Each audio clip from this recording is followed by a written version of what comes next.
Hello everyone, welcome to civil staff Himachal. और आज के लेक्चर में हम HPS के PYQs को डिस्कस करने की कोशिश करेंगे रिलेटेड टू पॉलिटी। सो यहाँ पर जो हमने ईयर्स लिए हैं that is 2015, 16 and 17।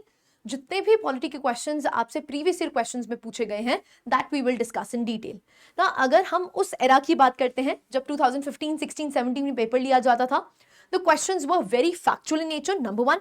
And number two, the themes were very easy. तो बेसिकली आपको क्या जज करना है?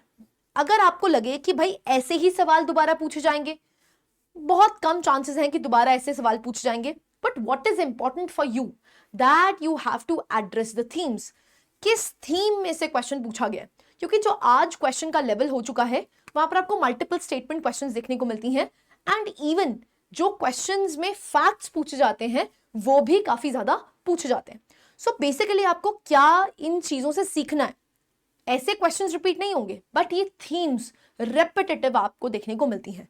तो you have to address the themes and then you can revise those themes. बार बार आप रिवाइज कर सकते हैं, राइट? सो आज के सेशन में हम स्टार्ट करते हैं 2015, 16, 17 से। सो पॉलिटी आपका यहाँ पर सब्जेक्ट रहेगा जिसमें हम प्रीवियस ईयर क्वेश्चंस को एक बार डिस्कस करेंगे, राइट? पहला क्वेश्चन देखते हैं। First question is, according to B.R. Ambedkar, which of the following articles of the Indian Constitution was to remain a dead letter? ठीक है, so again very simple question. देखो आज के टाइम में अगर हम बात करते हैं तो ऐसा क्वेश्चन दोबारा शायद ना पूछा जाए, but what is important? The theme. अब थीम क्या है? इमरजेंसी प्रोविजंस, ठीक है। सो इमरजेंसी प्रोविजंस में भी दैट टू क्या पूछा गया है? प्रेसिडेंट्स रूल पे पूछा गया। अब president rule is a important topic, तो बेसिकली आप क्या उम्मीद कर सकते हैं कि प्रेसिडेंट रूल से कोई ना कोई सवाल पूछा जा सकता है, ठीक है। सो आंसर क्या हो जाता है? Answer is 356, which is the presidents rule, जिसको हम क्या बोलते हैं? Constitutional emergency. सो अगर हम आर्टिकल 356 की बात करते हैं बच्चे, सो आर्टिकल 356 क्या कहता है? अगर स्टेट कॉन्स्टिट्यूशनल प्रोविजंस के अकॉर्डिंग नहीं चल पा रही है तो यहां पर प्रेसिडेंट क्या लगा सकते हैं? प्रेसिडेंट्स रूल लगा सकते हैं।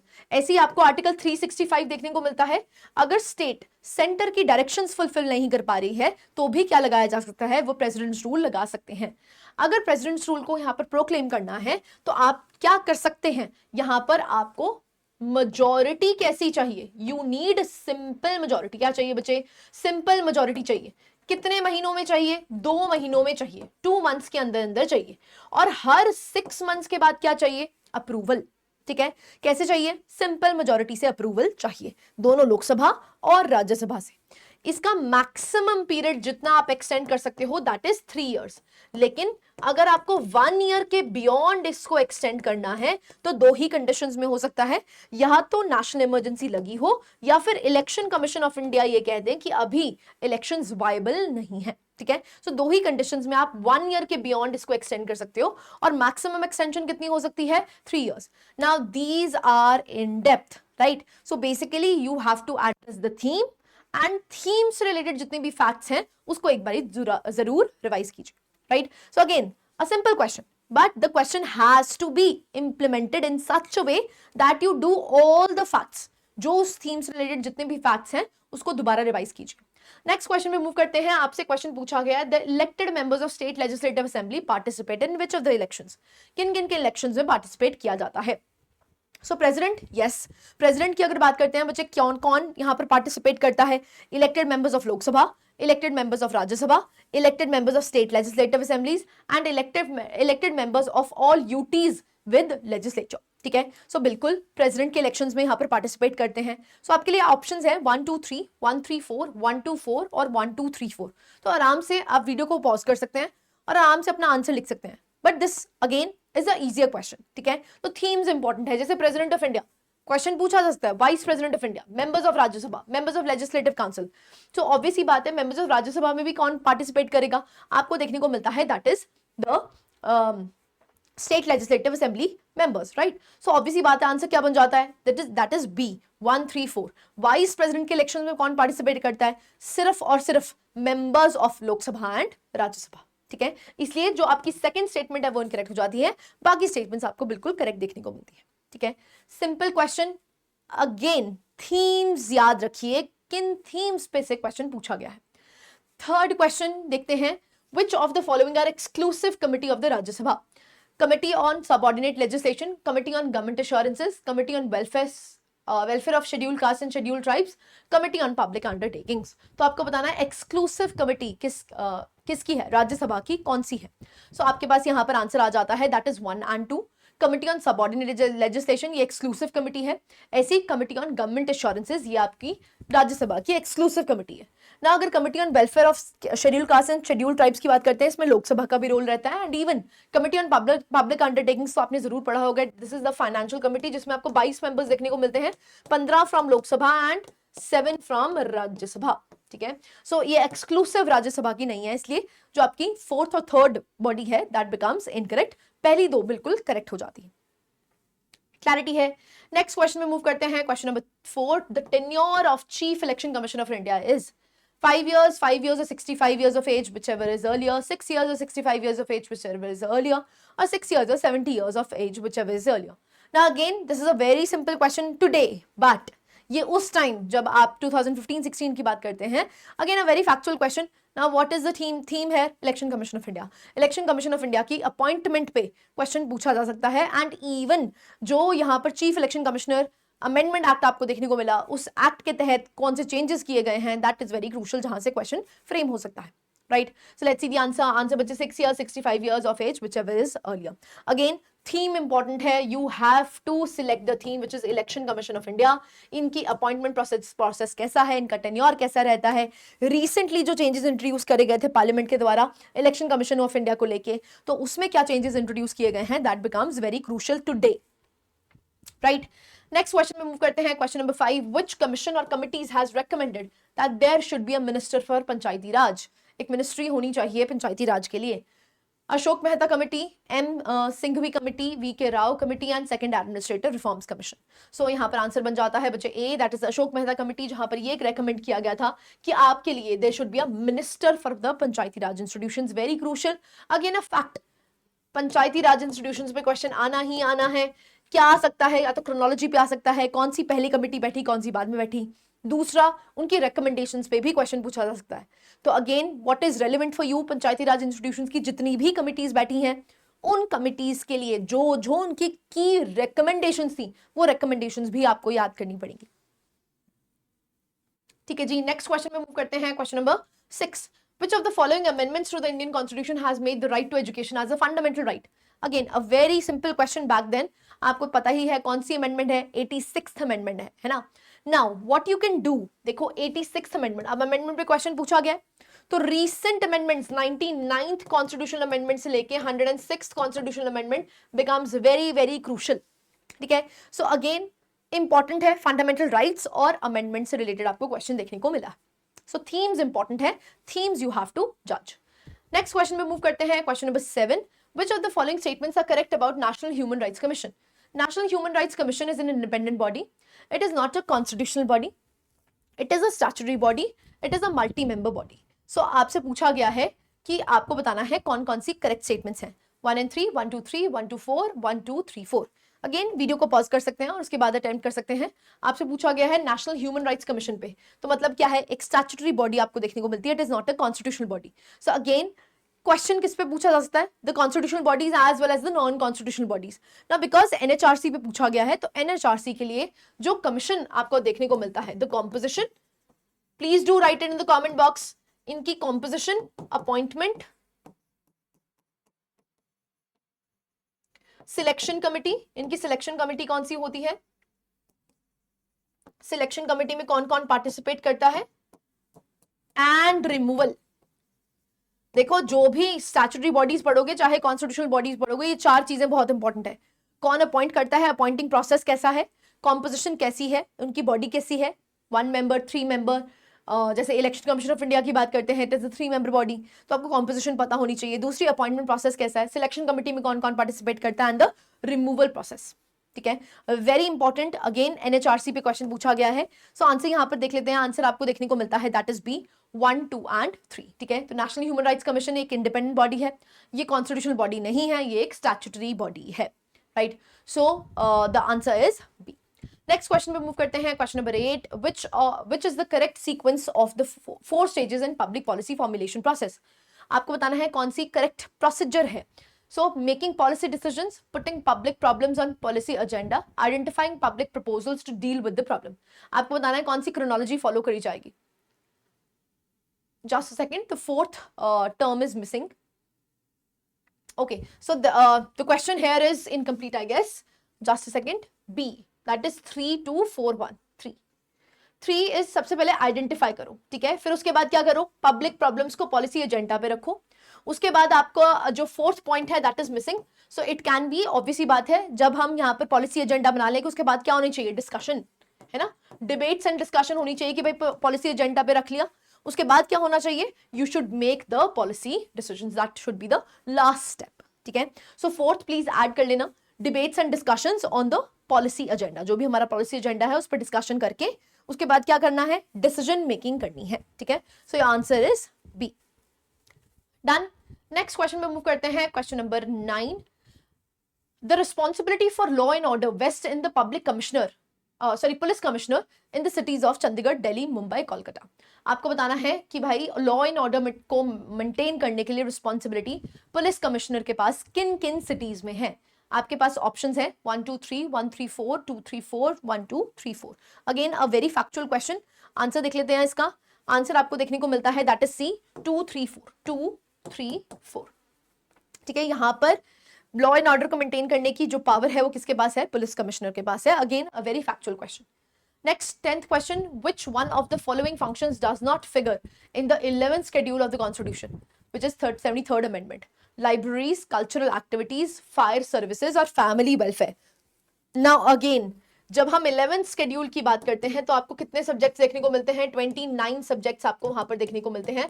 तो आप एक रीड कर सकते हैं, देखो रीडिंग मार सकते हैं. अब ऑब्वियसली बात है 29 के 29 याद तो नहीं रहेंगे, बट अगर आप एक दो बारी रीडिंग मार लोगे तो वहां पर आप एलिमिनेट करना आराम से सीख जाओगे, ठीक है. ओके, सो अटेम्प्ट कर सकते हैं.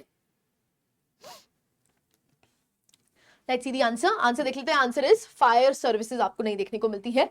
ये जो फंक्शन है ये 11th शेड्यूल के तहत नहीं है, ठीक है. फायर सर्विसेज नहीं है, बाकी है libraries, cultural activities, family welfare. This is under 11th schedule. Next question की बात करते हैं. Question number 11. प्रधानमंत्री जनधन योजना was launched on. Again this is very factual. ये आपके करंट अफेयर्स से आराम से सॉल्व हो सकता था उस टाइम पीरियड के. सो आंसर यहाँ पर आ जाता है that is 28 August 2014, right. Next question में मूव करते हैं. Question number 12. नीति stands for NITI Aayog in what. नीति की फुल फॉर्म पूछी गई थी. अगेन उस टाइम रिप्लेस किया गया था, that is why the question has been asked. Now it is very simple, but उस टाइम के लिए बच्चे ये करंट अफेयर्स का क्वेश्चन बना था. सो आंसर आप देख सकते हैं that is national institution for transforming India, ठीक है. Okay, easy simple question. I don't think सो. अब आपसे नीति क्वेश्चन, अगर नीति आयोग पे क्वेश्चन पूछा गया, देखो हमारी थीम क्या है, हमारी थीम है नीति आयोग, लेकिन क्या ऐसा सिंपल क्वेश्चन पूछा जाएगा, नहीं. नीति आयोग पे अब क्या पूछा जाएगा, बताइए कॉम्पोजिशन क्या है, बताइए इसके चेयरमैन कौन है, इसका काम क्या है, फंक्शंस क्या है, ठीक है. सो इनके सीईओ कौन है. तो बेसिकली अब आपको रेलेवेंट नीति आयोग क्वेश्चन आज भी इंपॉर्टेंट है, लेकिन क्या ऐसा क्वेश्चन इंपॉर्टेंट है, नहीं. आज के लिए क्या इंपॉर्टेंट है, क्या कॉम्पोजिशन है, कौन कॉम्पोजिशन करता है, इनके फंक्शंस क्या है, इनकी पावर्स क्या है, इनके इंडेक्सेस कौन कौन से लॉन्च होते हैं. तो नाउ दिस इज इंपॉर्टेंट, ठीक है. ओके, नेक्स्ट क्वेश्चन में मूव करते हैं. Question number 13. Which schedule of the Constitution of India contains the provision for disqualification of a legislature on grounds of defection? Again, very simple. अगर हम answer की बात करते हैं, आंसर बन जाता है 10th शेड्यूल. किससे ऐड किया गया था, 52nd अमेंडमेंट से ऐड किया गया था.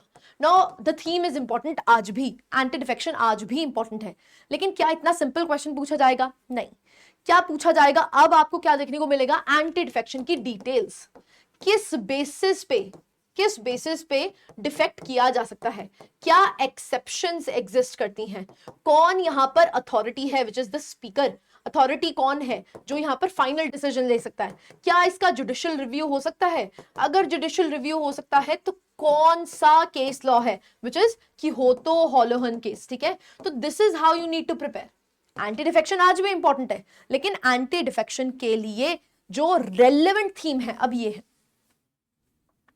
ठीक है जी. आई होप आपको समझ आ रहा होगा कि पीवाईक्यूज को एनालाइज कैसे करते हैं. पीवाईक्यूज क्या रिपीट होंगे, नहीं, बहुत रेयर चांसेस आपको पीवाईक्यूज रिपीट होते हुए देखने के लिए. लेकिन क्योंकि अब डायनामिक्स चेंज हो चुके हैं, अब आपका जो पैटर्न है वो चेंज हो चुका है, अब आपको मल्टीपल स्टेटमेंट क्वेश्चंस देखने को मिलते हैं. तो ऐसे क्वेश्चंस एक्सपेक्ट मत कीजिए क्या कीजिए, थीम कीजिए। थीम क्या है, एंटी डिफेक्शन। सो थीम से रिलेटेड जो जो आपको इंपॉर्टेंट देखने को मिलता है, that you need to revise. Next question में मूव करते हैं। Power of judicial review provided in the constitution is exercise on the basis of which principle? Due process of law, procedure established by law, arbitration और natural justice. So again बहुत simple है। So आप देख सकते हैं it is procedure established by law, right. So judicial review की अगर बात करते हैं, दो the question can be more appropriate. देखो अगर हम जुडिशियल रिव्यू की बात करते हैं तो जुडिशियल रिव्यू आपको आर्टिकल 13 में एक्सप्लिसिटली देखने को मिलता है, इम्प्लिसिटली देखने को मिलता है। एक्सप्लिसिट जुडिशियल रिव्यू तो टर्म कहीं पर भी नहीं लिखा हुआ। प्लस आर्टिकल 14 की बात करते हैं तो due process of law, sorry article 21 की बात करते हैं तो procedure established by law as well as due process of law, दोनों ही हम इंप्लीमेंट करते हैं after Menaka Gandhi case, right. So in any sense answer बन जाता है आपका B, which is procedure established by law. तो क्या इंपॉर्टेंट है, अगेन क्या ऐसा क्वेश्चन दोबारा पूछा जाएगा? नहीं, आर्टिकल 21 इज इंपॉर्टेंट। अब आर्टिकल 21 के तहत जितने भी राइट्स हैं बच्चे, क्योंकि article 21 is one of the lengthiest rights, दो छोटा सा है लेकिन उसमें बहुत सारे राइट्स ऐड कर दिए गए हैं, जैसे right to privacy under KS Puttaswamy case. तो अब आपको बहुत सारे राइट्स आर्टिकल 21 में देखने को मिलते हैं। I would suggest please read that list, उस लिस्ट को रीड करके जाइए जिससे कि आपको क्लैरिटी हो कि इस आर्टिकल 21 के तहत कौन कौन से राइट्स, कौन कौन से फंडामेंटल राइट्स हमारे पास हैं। ठीक है जी, so your answer is B. Next question पे मूव करते हैं। Who presides over the joint sitting of the parliament? Now again theme क्या है, जॉइंट सिटिंग, आर्टिकल 108। आपको बताना है जॉइंट सिटिंग कौन बुलाता है, कौन प्रिसाइड, सॉरी कौन देता है, समन कौन करता है, इट इज द प्रेसिडेंट, लेकिन प्रिसाइड कौन करता है, इट इज द स्पीकर। कौन करता है, स्पीकर यहां पर प्रिसाइड करता है। तो आंसर क्या बन जाता है आपका, स्पीकर ऑफ लोकसभा। अब क्या जॉइंट सिटिंग का इतना सिंपल क्वेश्चन पूछा जाएगा? नहीं।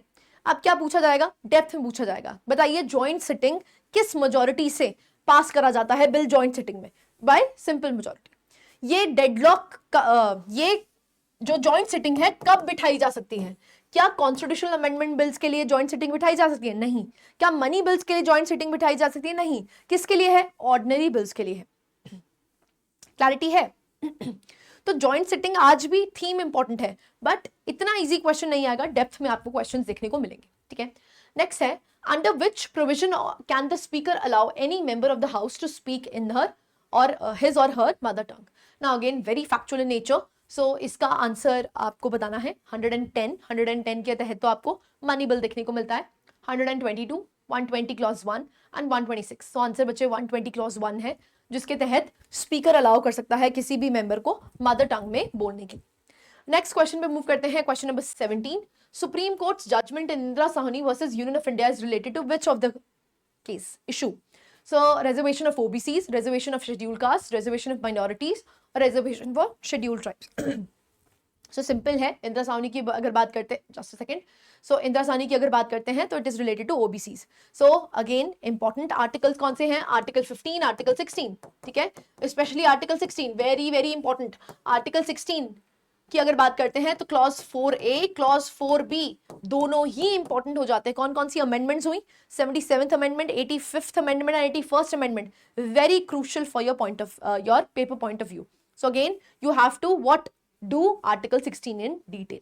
ठीक है, ओके। नेक्स्ट क्वेश्चन में मूव करते हैं, question number 18। Which of the following is correct sequence of the features of the preamble of the constitution? Sovereign, socialist, secular, democratic, republic. Sovereign, secular, socialist, democratic, republic. Secular, socialist, sovereign, republic, democratic. Democratic, republic, sovereign, socialist, secular. अब ये गलत नहीं करना चाहिए। SSSDR हमें सभी को पता है, तो आप देख सकते हैं कौन सा करेक्ट आंसर होना चाहिए। It is a sovereign, socialist, secular, democratic and republic. ठीक है जी, okay. Next question number 19। Preamble से अगेन इतना इजी क्वेश्चन अब नहीं पूछा जाएगा, अब आपसे इन डेप्थ क्वेश्चंस पूछे जाएंगे, जैसे लिबर्टी क्या है, फ्रेटर्निटी क्या है, उस पे क्वेश्चंस पूछे जा सकते हैं। ठीक है, सो आपको लिस्ट 1 दे रखी है, article 15, 20, 25। You have to just match freedom of religion, constitutional remedies, prohibition of discrimination, protection against conviction. Now this question is very easy, I don't think so इसमें कोई इशू होना चाहिए, क्योंकि fundamental rights is one of the crucial things. अब आपसे क्या पूछा जाएगा, इनसे इनकी डेप्थ में पूछा जाएगा, सिंपल क्वेश्चन को छोड़कर है। देखो फंडामेंटल राइट्स आज भी थीम इंपॉर्टेंट है, इसमें से तो क्वेश्चन आना ही आना है, लेकिन अब क्वेश्चन का जो लेवल है उसमें डेप्थ इंक्रीज हो जाएगी। ठीक है, सो आंसर आप यहां पर देख सकते हैं, it is C, you can easily match. So अगर हम ए की बात करते हैं, it is article 25 freedom of religion की अगर बात करते हैं, आर्टिकल 20 की बात करते हैं protection against conviction and so and so fourth. Constitutional remedies article 32. तो आप आराम से यहाँ पर मैच कर सकते हैं. ठीक है जी. नेक्स्ट क्वेश्चन पे मूव करते हैं. Question number 20. Which one of the following is correct statement with regard to emergency provisions of India? The Constitution mentions 4 types of emergencies. Emergency provisions are prescribed. Articles 340 to 356 in the Constitution. A financial emergency has never been imposed in India. Emergency under Article 356 can be imposed on the failure of constitutional machinery at the union level. ठीक है. So आपको बताना है कि भाई correct statements कौन सी हैं. So आपके पास ऑप्शंस दे रखी हैं. It is C simple. Emergency provisions के बारे में तो लिखा हुआ है, यूनियन लेवल गलत लिखा हुआ है, इसलिए ये गलत हो जाता है. कॉन्स्टिट्यूशन मेंशंस ओनली 3 टाइप्स, इसलिए ये गलत है. Emergency provisions are prescribed in article 352 to 360, इसलिए ये भी गलत है. तो फाइनेंशियल इमरजेंसी कभी इम्पोज करी गई है? नहीं, कभी नहीं करी गई. अगेन थीम क्या बचे, रिपीट हो रही है, that is emergency. Emergency provisions are very crucial. National emergency हो गया, प्रेसिडेंट्स रूल हो गया, या फिर financial emergency is very crucial. Next question में मूव करते हैं. Which of the following statements is correct in reference to the Finance Commission of India? It facilitates the judicial distribution of finances among the PSUs. It ensures transparency in financial administration. It deals with the financial relations between the center and the states. It ensures financial prudence of state government. आपको बताना है कौन C correct है finance commission के related, article 280 के related. So again video को pause कर सकते हैं और अपने आंसर को मार्क कर सकते हैं. Let's see the answer. Answer बच्चे सी है. It deals with the financial relations between the center and the states. Article 280 की बात करते हैं तो रिसेंटली जो आपको फाइनेंस कमीशन देखने को मिलता है उसकी रिकमेंडेशंस क्या है, प्लीज कमेंट बॉक्स में जरूर लिखिएगा. ठीक है. सो जो हमारा 15th फाइनेंस कमीशन आपको देखने को मिलता है, फिर 15th फाइनेंस कमीशन के तहत जो रिकमेंडेशंस हैं वो रिकमेंडेशंस कौन सी फॉलो की गई हैं, कौन सी एलिजिबिलिटी क्राइटेरिया जिसके बेसिस पे क्या किया जाता है, फाइनेंसेस को डिस्ट्रीब्यूट किया जाता है हॉरिजॉन्टली और vertically. That becomes very very crucial. ठीक है. तो फाइनेंस कमीशन क्या करता है, ये devolution distribution of resources between the centre and the states. Next question पे मूव करते हैं. Question number 22. Who said that the constituent assembly was one party body is in an essentially one party country? The assembly was the Congress and the Congress was India. ठीक है. ये किसने कहा था? These are some things which are very factual in nature. कुछ facts, कुछ quotes याद करने पड़ेंगे. ठीक है. सो आंसर है यहाँ पर आ जाता है, that is Granville Austin. Granville Austin ने ये कहा था. नेक्स्ट क्वेश्चन में मूव करते हैं. Question number 23. In which case did the supreme court give the doctrine of basic structure of the constitution? Again very simple, but अब इतना simple question नहीं आएगा. केशवचंद्र भारती केस को डिटेल में पूछा जा सकता है. ठीक है. So answer as we all know, it is Keshavchandra Bharati case. Next question में मूव करते हैं. Question number 24. Supreme Court's judgment in Indira Sahni versus Union of India case deal with, again the question has been repeated. So reservation for OBCs, SCs, STs, reservation in promotion और reservation in Muslims. So answer यहाँ पर क्या बन जाता है आपका A, reservation for OBCs. Article 16 becomes very very crucial as I've told you. Article 16 जब पढ़ रहे हो तो इसके सब clauses भी पढ़ने हैं, 4A, 4B especially. Article 16 clause 5, clause 6 सारे ही इंपॉर्टेंट हो जाते हैं. अगर clause 6 की बात करते हैं, 103rd अमेंडमेंट से इंट्रोड्यूस किया गया था EWS कैटेगरी. ठीक है. सो अगेन इंपॉर्टेंट है. नेक्स्ट क्वेश्चन पे मूव करते हैं. Question number 25. आपको मैच द कॉलम करना है. सो पंचायती राज कमेटी दे रखी है, जैसे CH हनुमांथन राव, CVK राव. बच्चे इसको प्लीज यहाँ पर CVK राव, अशोक मेहता, LM सिंघवी. ठीक है. सो CVK राव अलग है. ठीक है. This is first, second, third and fourth. LM Singhvi. आपको ईयर दे रखा है 1978, 1984, 1986, 1985. सो बेसिकली क्रोनोलॉजी पे क्वेश्चन है. तो as I told you panchayati raj institutions पे क्वेश्चन आना ही आना है. But what is important, the chronology as well as the recommendations. Now you have to write the recommendations also. ठीक है. सो please do write in the comment box. आपकी revision भी हो जाएगी. जिनको नहीं आता उनको रिकमेंडेशंस पता भी चल जाएंगी. ठीक है. सो आंसर यहाँ पर आपका देखने को मिलता है. सो इट इज 4213, 2413, 1324 और is it 3142. So let's see the answer. Answer देख लेते हैं. आंसर आपको देखने को मिलता है विच इज बी. ठीक है. सो अगर हम CH हनुमांथन राव की बात करते हैं तो आपको देखने को मिलता है इट इज 1984. ठीक है. सो अगेन क्रोनोलॉजी आप आराम से मैच कर सकते हैं. ओके. नेक्स्ट पे मूव करते हैं. That is 26. Which of the following is not associated with electoral reforms in India? Not it associated, right? So Tarkunde Committee, Dinesh Goswami Committee, NN Vohra committee, और is it Indrajit Gupta committee? आपको बताना है कौन सी related नहीं है इलेक्टोरल रिफॉर्म से। All right, again current affairs का क्वेश्चन आपको देख सकते हैं। NN Vohra committee is not related, बाकी बिल्कुल रिलेटेड है। Tarkunde committee, Dinesh Goswami committee, Indrajit Gupta committee, इनकी इलेक्टोरल रिफॉर्म से बच्चे हम मेंस में भी लिखते हैं, ठीक है? तो in any sense becomes important, ठीक है? तो इलेक्टोरल रिफॉर्म से रिलेटेड क्वेश्चन पूछा गया है तो थीम इंपॉर्टेंट हो जाता है। Next question number 27, who described Indian capitalism as Dharamshala capitalism? किसने धर्मशाला कैपिटलिज्म हमें बोला था? सो VKRV राव, जगदीश भागवती, अमर्त्य सेन, राजकृष्ण, ठीक है? So again a very factual question. Let's see the answer. Answer आपको देखने को मिलता है राजकृष्ण। सो राजकृष्ण ने बोला था दैट हमारी जो इंडियन कैपिटलिज्म है वो कैसा है? धर्मशाला कैपिटलिज्म। इसका मतलब क्या होता है कि हमारे यहाँ पर जो एम है, यहाँ पर प्रॉफिट मेकिंग नहीं है। हमारा जो कैपिटलिज्म है वो ज्यादा लीन्ड है किसकी तरह? टुवर्ड्स सोशलिज्म की टुवर्ड्स, ठीक है? तो हम कैपिटलिज्म तो करते हैं लेकिन ट्रू फॉर्म ऑफ कैपिटलिज्म नहीं करते। आज भी हमारी जो कैपिटलिज्म का एजेंडा है वो भी क्या है? वेलफेयर ऑफ द पीपल, ठीक है? ओके, नेक्स्ट क्वेश्चन में मूव करते हैं। Question number 28, which of the following are statutory bodies? Select the correct answer from the codes listed below. UGC, which is University Grants Commission, Official Language Commission, railway board और atomic energy commission. आपको बताना है कौन कौन सी statutory committees हैं। 1 and 2, 1, 3, 4, 1, 2, 4 और is it 2 and 4? सो अपनी video को पॉज कर सकते हैं और आंसर लिख सकते हैं। Alright, let's see the answer.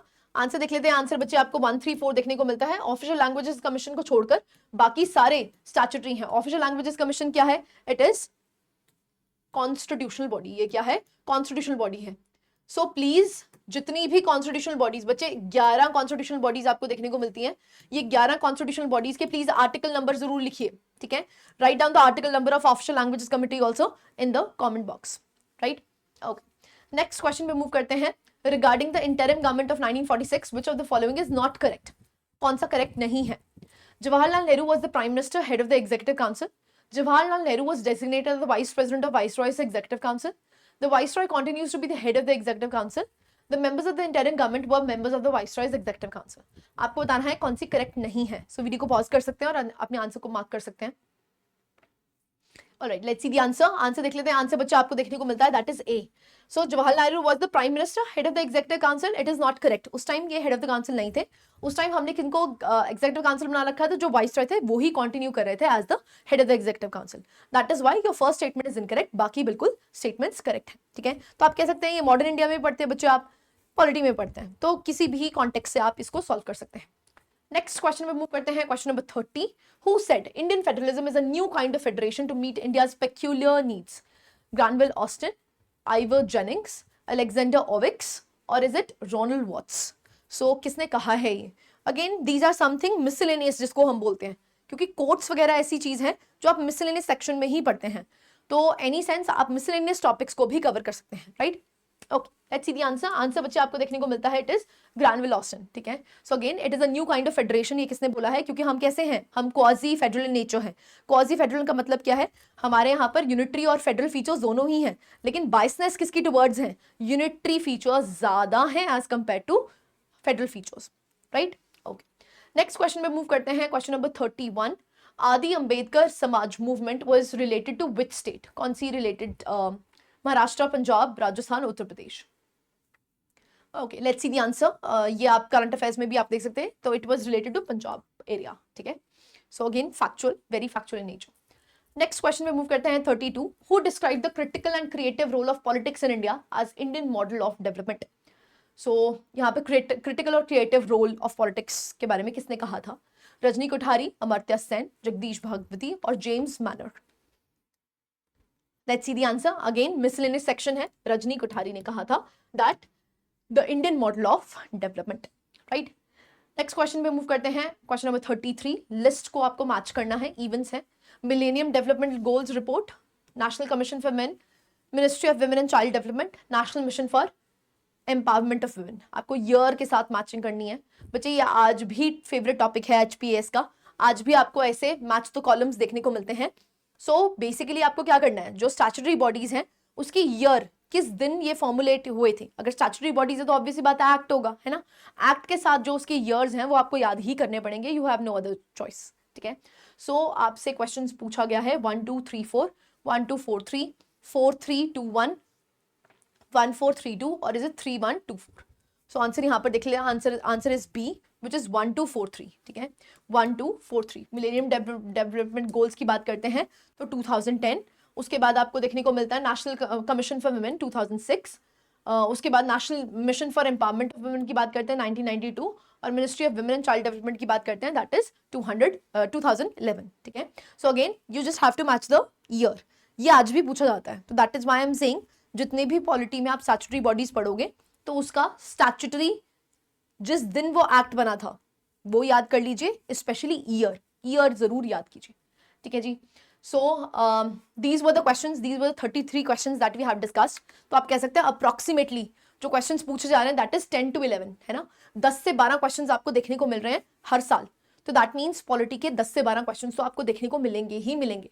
So polity एक एसेंशियल सेक्टर बन जाता है and which is still doable. आज भी अगर हम बात करते हैं प्रीवियस ईयर क्वेश्चन, जो रीसेंट प्रीवियस ईयर क्वेश्चन की अगर बात करते हैं तो आज भी पॉलिटी एक ऐसा सेक्शन है जो डुएबल है, स्टिल डुएबल है। तो प्लीज पॉलिटी को बहुत ही ध्यान से नेगेटिव्स कम करके एक्यूरेसी को मेंटेन करो। ठीक है, क्योंकि पॉलिटी के ऐसे क्वेश्चंस होंगे बच्चे जो सब अटेम्प्ट करेंगे, अब आप उनसे आगे तब निकलोगे जब एक्यूरेट होंगे वो। ठीक है, नेगेटिव्स नहीं करके आओगे।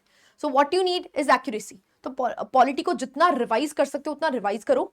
दूसरा, एक्यूरेसी मेंटेन करना। मान लो आपको 12 क्वेश्चंस हैं, उसमें से 10 क्वेश्चंस ही आते हैं, देखो 2 क्वेश्चंस हमेशा बाउंसर होंगे, जैसे कोर्ट बेस्ड कोई क्वेश्चन आ गया जो आपने मिसलेनियस फैक्ट कभी नहीं पढ़ा, डू लीव इट, राइट। तो उन क्वेश्चंस को अटेम्प्ट नहीं करना होता जिससे कि आपकी नेगेटिव कम हो, क्योंकि prelims is all about your accuracy. जब तक आप एक्यूरेसी मेंटेन नहीं कर पाओगे प्रीलिम से बाहर हो जाओगे। ठीक है, तो नॉलेज तो है ही, जो आपने एजुकेशन लिया वो तो है ही, बट उस एजुकेशन को कितना आपने रिवाइज किया है और कितनी एक्यूरेसी से आप मेंटेन कर पा रहे हो, वो है प्रीलिम्स।